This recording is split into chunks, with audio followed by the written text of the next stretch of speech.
Okay, let's jump straight into it. Let me just do it properly. Okay, you good girl. Good, right?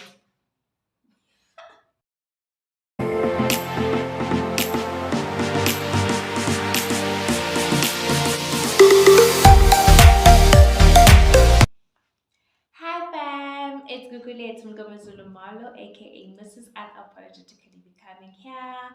Welcome back to my YouTube channel. Boo, boo, boo, boo. To my returning subscribers, thank you very much, family. You guys are truly appreciated. And if you're new here and thinking of joining the family, please do not hesitate. Hit the subscribe button as well as the notification bell so that you can get notifications every time I drop a video. As you can tell by the title of the video, I will be doing a my two cents as a new mom video where I'll be sharing 5 tips.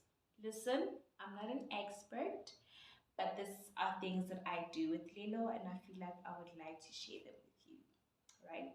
Right. So, without further ado, you sit back and I'll get into it. Let's go. Okay, let's jump straight into it. Tip number one, pray for and pray with your children. It's very important that we teach our children to invest in their spirituality from a very young age. I read somewhere that these people start learning from day one already. So please don't think that you're overwhelming them.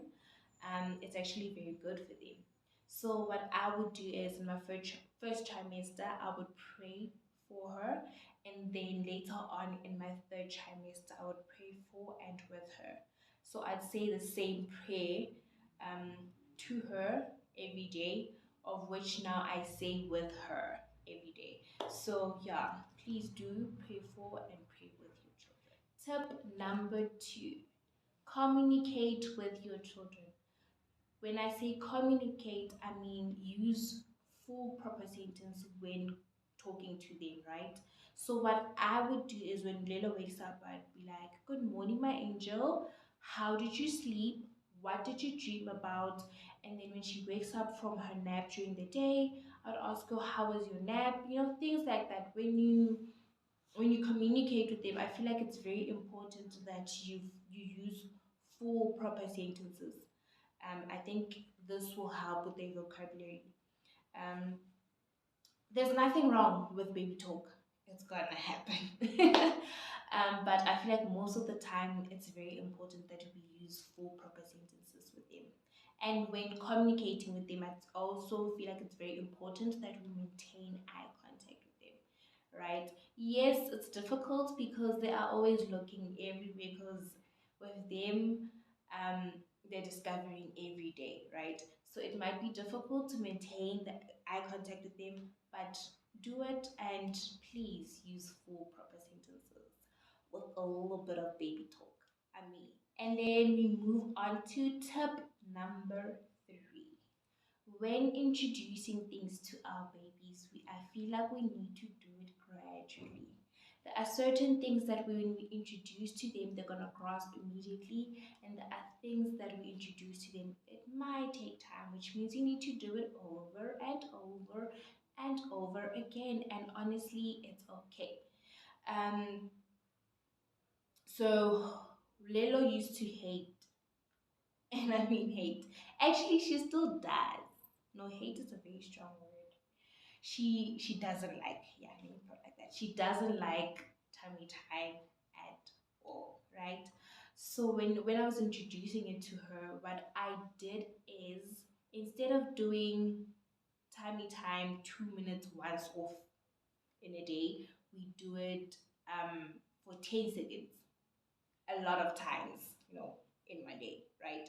So eventually the 10 seconds started being 30, 30 seconds started being 1 minute, and 1 minute started being 2 minutes. Eventually they start getting used to it. She still does not like it, but it's it's a good thing that we moved from just 10 seconds to 2 minutes. So yeah, when introducing things to your child, please guys, I know sometimes it's frustrating, but being frustrated does not help the situation. So take a breather and do it again. That's it. It's our role as parents. Tip number four, connect with your babies, guys. Please hug your children, kiss them, read to them, read with them. What I do with Lilo, another thing that I do with Lilo is we do mirror time. So we stand in front of the mirror and I'd be like, who's that beautiful girl in the mirror? Who's that intelligent girl in the mirror? Look at her smile, look at her, look at you, look at her, look at herself in the mirror, like connect with your babies. Be present. If you decide that, okay, I'm gonna play with my baby, be present in that moment. If you decide, okay, in this 30 minutes, I'm gonna sit down and actually play with my baby, sit down and actually play with your baby. Be present, be in the moment, connect with your children, guys.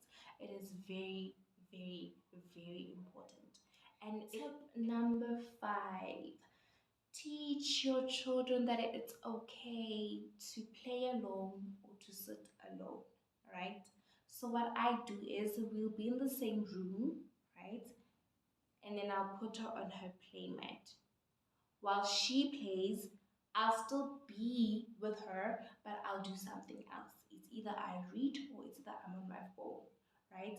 I feel like this teaches our children that it is okay to be in someone else's presence and not necessarily interact with them. It's difficult, it's very difficult because sometimes you have that guilt, yeah, like, am I not supposed to be playing with my child right now? You know? But I feel like, which goes back to tip number four.